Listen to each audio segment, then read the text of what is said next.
Hello again, and welcome to the corner studio here in my garage.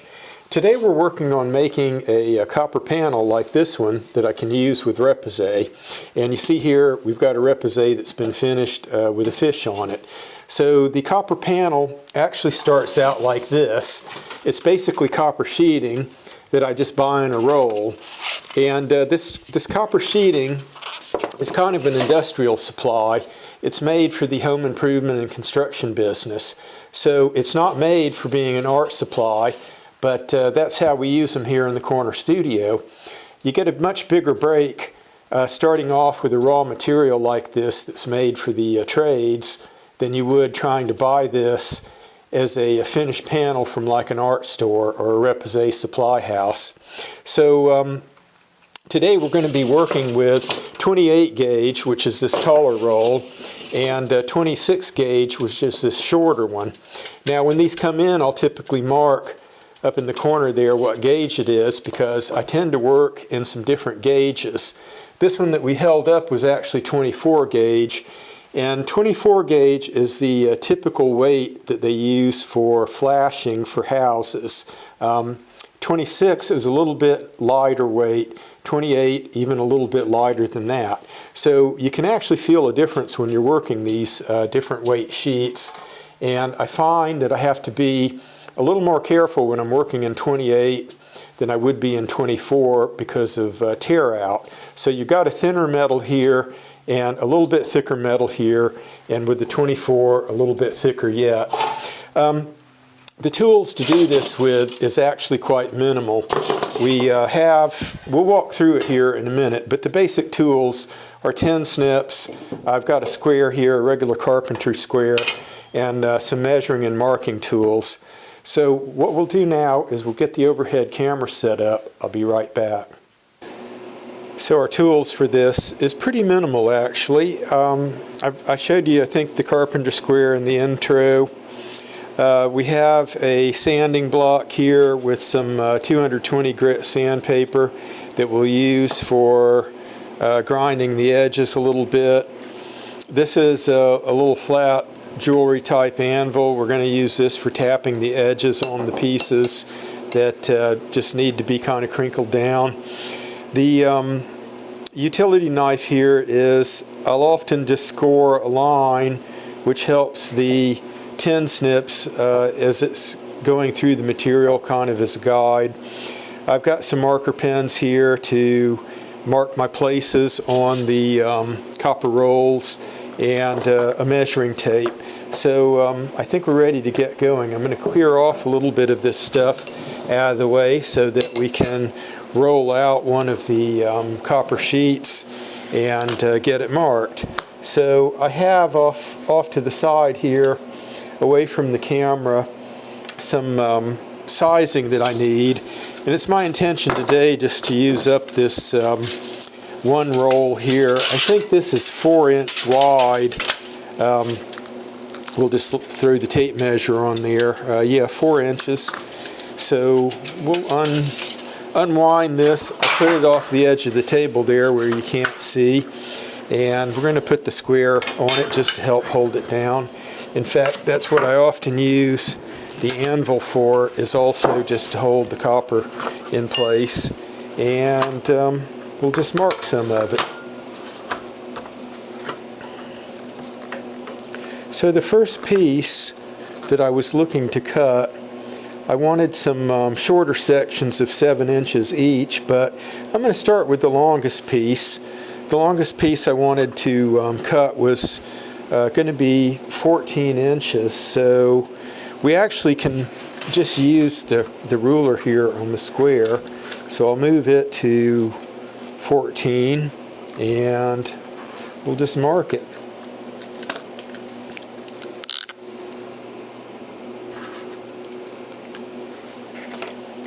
And while we've got the square there, I'm going to just very lightly, while I'm holding this in place, just score that.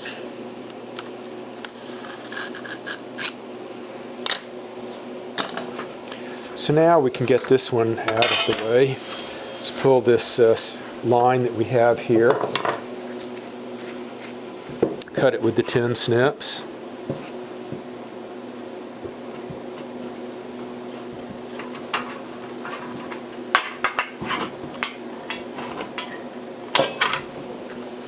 And you can see where with the tin snips we've kind of created a little, the corner is kind of turned upward and would be quite scratchy if you weren't paying attention to that. Also, I wear gloves here for doing this, but I'm going to take a look at this piece. And first thing I'm going to do is take our little tap hammer here, just work on the edges a little.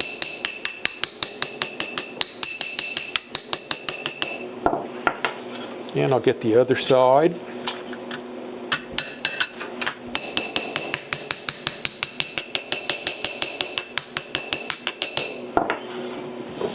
Now I like with these panels to just cut that corner off, just the tip of it. So I'm just taking the little teensiest little piece of it off. You can see the pieces falling there. It's not very big. That just gets a scratchy corner out of your way while you're trying to work the material.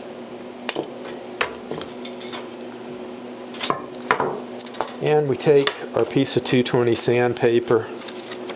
Now, this is a factory edge here, and this is a sharp edge that we just cut. So what I'm going to do is just hold that down, and I give it a few passes with the sandpaper, and I start to go over that corner that we've just done.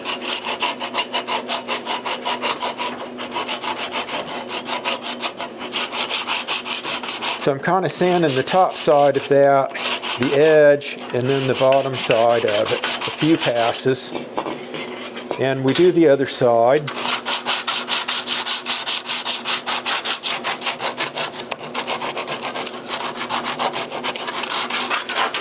Pretty much the same way.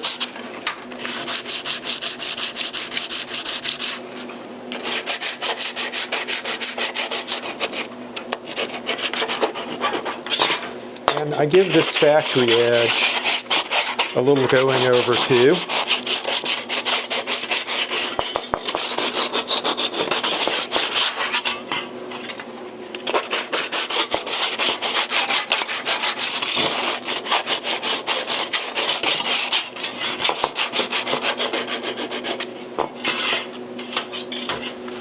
And I'll usually take the glove off and just kind of test the edges. If I find a rough spot, I'll just hit it a little bit.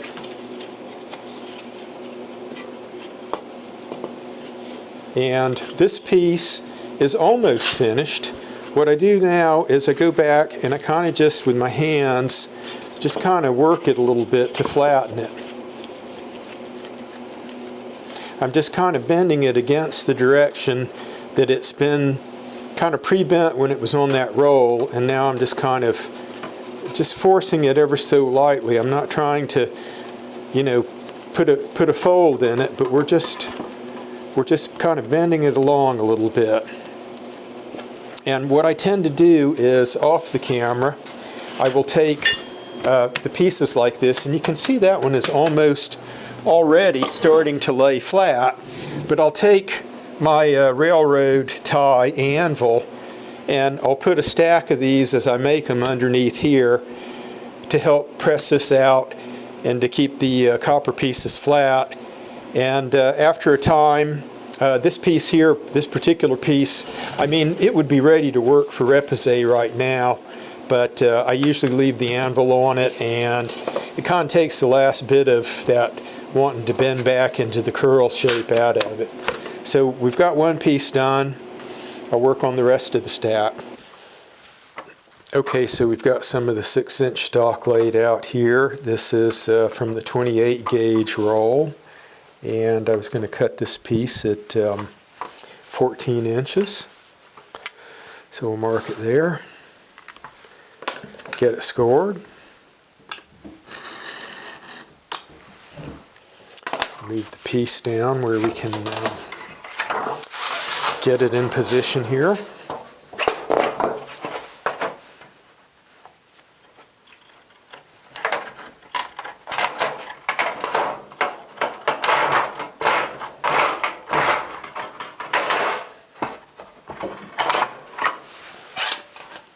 And we'll just get those corners nipped off. And you can probably see even from just the camera work here, the 28 of course is a little bit lighter weight than the 26. It's got less thickness and is more easily bent. That means that the repousse that we're going to be using it for, it'll bend a lot easier than the 26 or the 24 that I typically work with. So let's get our edges tapped out here.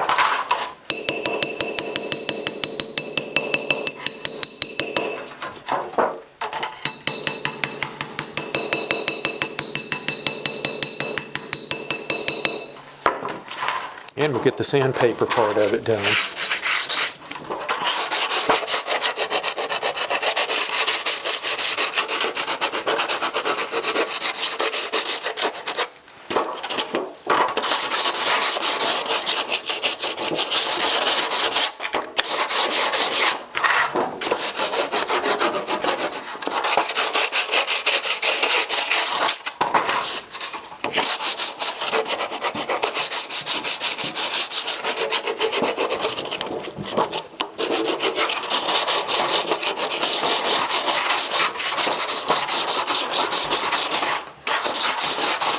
And you can see we've got actually fine dust here that is given off by the copper as we're sanding it. So it does actually do something here. We're not just going through the motions here for no purpose. It is taking a little bit of the metal off. And this one is just about, I can tell, just about done.